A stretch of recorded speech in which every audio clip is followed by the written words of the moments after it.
a gente tem controle um pouco pelo que chega até nós. Se a gente for passivo, só vai chegar coisa de São Paulo, do Rio e tudo mais.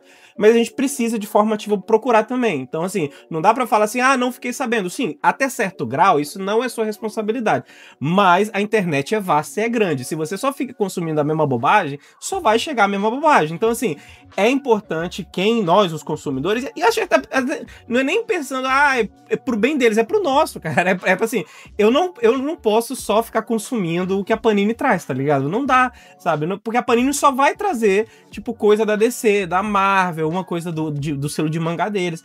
Eu não posso viver consumindo só isso. Uma hora fica repetitivo, cara. Então, assim, é importante, quem é o fã de quadrinho, de literatura fantástica, etc., que é o público com quem eu falo, que busque, procure, porque, assim, a partir do momento que você encontra uma outra coisa diferente, através dela você vai ter elos e outra coisa. Então, assim, não adianta a gente ficar parado, assim, olhando tudo que a internet joga e tal. Até porque, por exemplo, não tem como um coletivo independente, seja qual for o lugar, combater o dinheiro de uma empresa, de uma editora grande. Então, se a gente não for fazer nada, o dinheiro da editora grande vai fazer com que ela tenha mais alcance, claramente. Então você vai ficar consumindo a mesma merda a vida inteira. E assim, bicho, como alguém que já consumiu multa mensal e consumia feliz, eu não tô falando mal de quem faz isso, mano, 90% é lixo. Do fundo do coração, eu falo porque eu consumia, não é? Eu tô falando... Tem, uma ou outra coisa legal, mas... Então, assim, é legal procurar. Então, se você gosta de quadrinho, gosta de literatura fantástica, gosta de narrativas fantásticas, faz um esforço ativo pra procurar. Vai no Catarse, vai no Apoia-se, de vez em quando, procura os projetos que estão sendo financiados. Você vai encontrar coisas interessantes que às vezes você não espera. E, cara, vale a pena não só pela questão de você tá vendo outra coisa diferente, mas muitas vezes, velho, cara, não faz sentido você pagar R$150 num capa dura que só tem história merda. Não vale, cara. Para com isso, vai gastar. Com R$150 você compra muita coisa brasileira foda que vale a pena ser pago, tá ligado? E aí deveria até valer mais, mas enfim. Posso fazer um adendo? Pode, depois até 2, 3 adendos aí. Eu achei muito legal isso que tu falaste, porque eu acho que é um ponto, assim, bem importante. Realmente, às vezes, as coisas só não chegam na gente pela dificuldade de distribuição.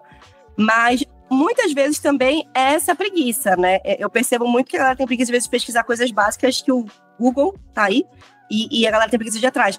Mas isso me desperta um chamado ainda maior, principalmente para pessoas que trabalham com isso, ou seja, editores, né, galera que é dessa parte de compra, de chamado, né, agentes também, porque eu percebo que é um nicho de profissionais extremamente preguiçoso, principalmente quando são artistas, autores, de modo geral, né, criadores, que sejam, não só do Norte e Nordeste, mas vou falar de ponto muito importante, são de autores indígenas, né? Que ainda, até hoje, eu tenho que passar raiva com ver um monte de publicação falando sobre povos indígenas que não tem a menor participação. Geralmente, sempre são coisas que, o pior de tudo é isso, ainda às vezes recebem prêmio, recebem um monte de holofote, sabe? Mas não representam em nada. Inclusive, tem muito estereótipo e preconceito dentro dessas narrativas. E é um estresse para a gente que está dentro da luta, né? Para a gente que é indígena, ter que ler essas coisas e ver os parentes assim, que estão fazendo coisas incríveis não terem, às vezes, 5% do destaque, do respeito e do espaço nos eventos literários, né? Nas feiras e tudo mais. E principalmente nos eventos internacionais que acontece, que a gente vê também sempre as mesmas pessoas sendo chamadas. E isso é um ponto, assim, que eu acho fundamental, principalmente porque a gente vê, sei lá, vai ter um autor indígena. As editoras, elas têm um letramento racial tão chulo que elas não têm a capacidade, por exemplo, de irem atrás de ilustradores indígenas para estarem fazendo esse trabalho. E elas vão atrás de ilustradores não indígenas. E muitas vezes é aqueles 5 mesmo que eles chamam sempre, sabe? E isso não é um demérito sobre esses 5 mesmo que eles chamam sempre, mas isso é um chamado para a preguiça que as editoras têm de conhecerem e darem espaço.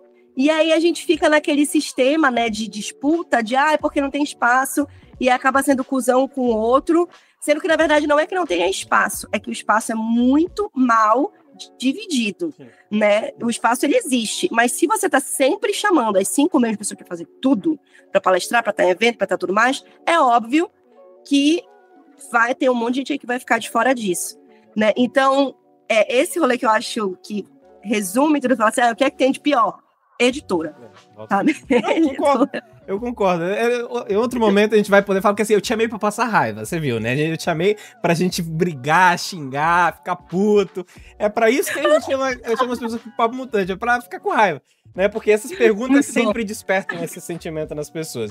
E acho que, olha, no geral, a conclusão que toda pessoa que eu entrevisto é o cenário editorial brasileiro é péssimo, assim, precisa melhorar pra caralho.